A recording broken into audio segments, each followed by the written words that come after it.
में पढ़ाई शुरू हो गई है और साथ ही तशद्दुद पर दिल्ली पुलिस की जांच भी तेज हो गई है। 3 मुलजिमीन से पूछताछ हो चुकी है। तशद्दुद में शामिल नकाबपोश लड़की की पहचान तो हो चुकी है, लेकिन पुलिस उस तक पहुंच नहीं पाई है।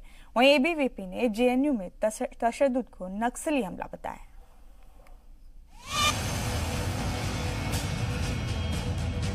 जेएनयू तशद्दुद में शामिल ये नकाबपोश लड़की कौन है? 5 जनवरी को जेएनयू कैंपस में हुए तशद्दुद के बाद जब ये वीडियो सामने आया तो सभी यही सवाल पूछ रहे थे। अब इस सवाल का जवाब मिल चुका है। इस लड़की की शिनाख्त दिल्ली पुलिस कर चुकी है। इस लड़की का नाम है कोमल शर्मा। दिल्ली यूनिवर्सिटी के दौलत राम कॉलेज की तालिबा है। दिल्ली पुलिस राब्ता करने की कोशिश कर रही है, लेकिन कोमल शर्मा का मोबाइल फोन लगातार बंद आ रहा है। कोमल शर्मा से तो राब्ता नहीं हो पाया, लेकिन दिल्ली पुलिस की क्राइम ब्रांच ने जेएनयू कैंपस में जेएनयू स्टूडेंट्स यूनियन की सदर आयशी घोष से पूछताछ की। तो वहां से किसी ने मेरा फोटो उठा के एबीवीपी के कोई जनरल सेक्रेटरी या नेशनल सेक्रेटरी हैं, उन्होंने आशीष चौहान ने उन्होंने डाला था और सेम वही फोटोग्राफ उठा के दिल्ली पुलिस ने मेरे खिलाफ एफआईआर दर्ज कर दिया। न उनके पास कोई पुख्ता सबूत है कि मैं किसी भी उस फोटो को भी अगर आप देखेंगे तो एक व्यक्ति अगर पास से कहीं से गुजर रहा है तो आप उसके आधार पे उसको जो है किसी भी एफआईआर या किसी भी वायलेशन ऑफ रूल के अगेंस्ट में नहीं डाल सकते। पुलिस ने आयशी घोष के अलावा 2 और मुलजिमीन भास्कर विजय और पंकज से भी पूछताछ की। जेएनयू तशद्दुद मामले में यूनिटी अगेंस्ट लेफ्ट के व्हाट्सएप ग्रुप के जरिए जिन 37 लोगों की पहचान हुई है, उन्हें नोटिस भेजा गया है। इनसे अगले हफ्ते पूछताछ होगी। इस बीच एबीवीपी ने इल्जाम लगाया है कि फीस बढ़ोतरी के लिए एक तलबा तहरीक नहीं बल्कि नक्सली हमला था। वो अटैक प्री प्लान्ड अटैक था। वो अटैक एक छात्रों का अटैक नहीं बल्कि नक्सल अटैक था कि किस प्रकार से नकाब लगा करके लोग आते हैं। नकाब लगाने की प्रथा जो जेएनयू में शुरू हुई वो 9 फरवरी 2016 को शुरू हुई। सरकार का कहना है कि जेएनयू में फीस बढ़ोतरी का मामला सुलझा लिया गया है, लेकिन इसके बावजूद कुछ तलबा तहरीक पर अड़े हुए हैं। मरकजी वजीर बराए इंसानी वसाइल रमेश पोखरियाल निशंक ने कहा, जेएनयू के टीचर्स और तलबा से कई दौर की बातचीत के बाद जेएनयू में फीस बढ़ोतरी का मामला सुलझा लिया गया है, लेकिन इसके बावजूद मुखालफत कर रहे तलबा मुतमईन नहीं हैं। पीर से जेएनयू में पढ़ाई शुरू हो गई। हालांकि अभी ज्यादातर सेंटर्स ने अपना टाइम टेबल अपलोड नहीं किया था। इस वजह से क्लासेस में बच्चे कम ही गए। क्लासेस शुरू हो गई हैं तो आप गए क्लास में? नहीं, अभी तक कोई टाइम टेबल नहीं आया, इसलिए हम नहीं गए। अगर टाइम टेबल आ गया होता तो आप चले जाते आज? बिल्कुल।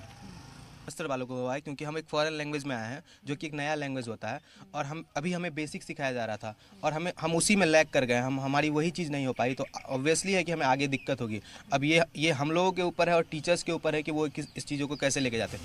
जेएनयू में जितनी जल्दी लेफ्ट राइट की लड़ाई बंद होगी, तलबा के लिए उतना ही बेहतर होगा, क्योंकि कौम की तामीर सिर्फ और सिर्फ तालीम से ही मुमकिन है।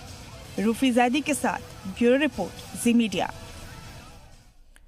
और इस बीच इस वक्त की बड़ी खबर आपको बता दें, निर्भया के कसूरवारों की क्यूरेटिव अर्जी पर आज समाअत होनी है। सुप्रीम कोर्ट में समाअत होगी। 1:45 बजे के करीब ये समाअत होगी।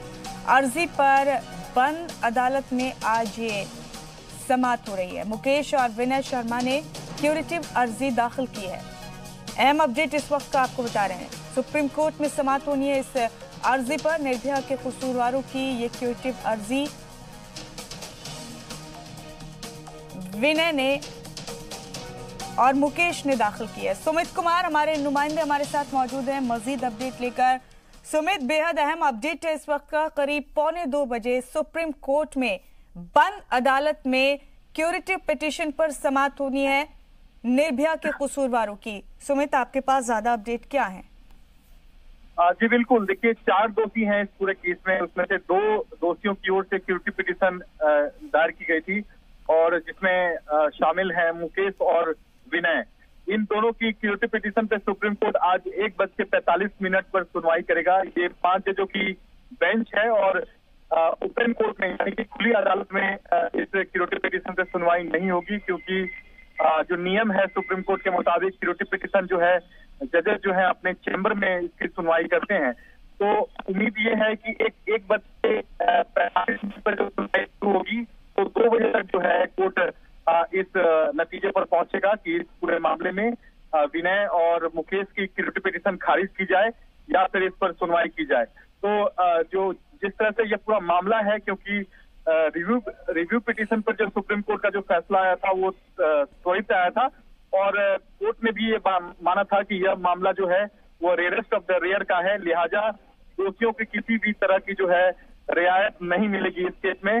तो उम्मीद ये है कि 2 बजे तक जो है क्यूरेटिव पिटीशन पर जो है सुप्रीम कोर्ट अपना फैसला दे सकता है और ये भी उम्मीद जताई जा रही है कि कुछ हद तक जो है कुछ हद तक नहीं, आप कह सकते हैं कि 99% तक जो है चांसेस हैं कि क्यूरेटिव पिटीशन सुप्रीम कोर्ट खारिज कर देगा।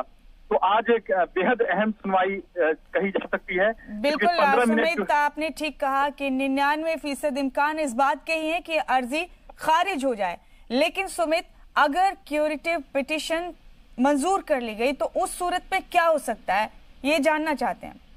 देखिए, क्यूरेटिव पिटीशन अमूमन जो आजकल जो जितने भी मामले इस तरह के जो मामले आए हैं, खासकर डेथ पेनल्टी के मामले आए हैं, उसमें बेहद कम चांस होता है कि सुप्रीम कोर्ट रिव्यू पिटीशन को एक्सेप्ट करे।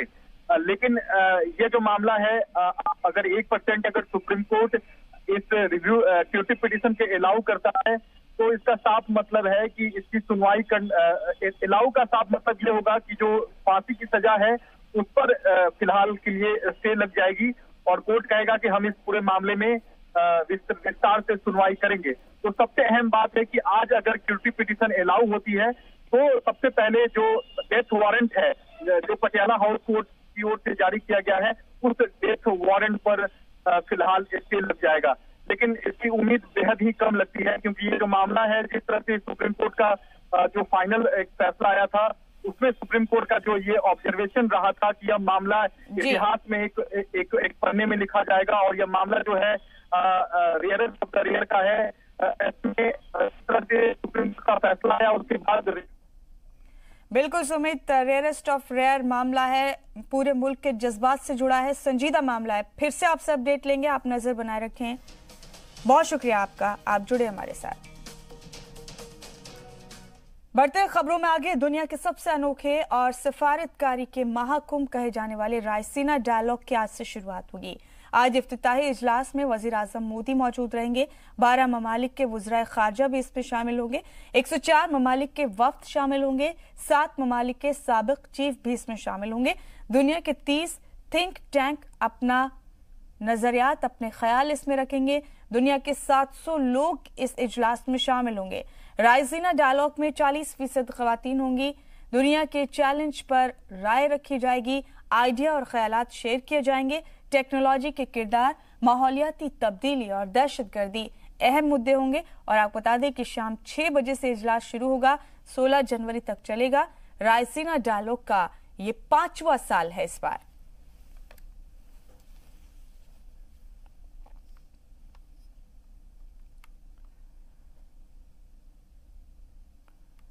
और आप बता दें कि अमेरिका के साथ चल रही कशीदगी के बीच ईरान के वजीर खारजा जावेद जरीफ आज हिंदुस्तान पहुंचेंगे। दिल्ली में हो रहे रायसीना डायलॉग में हिस्सा लेंगे।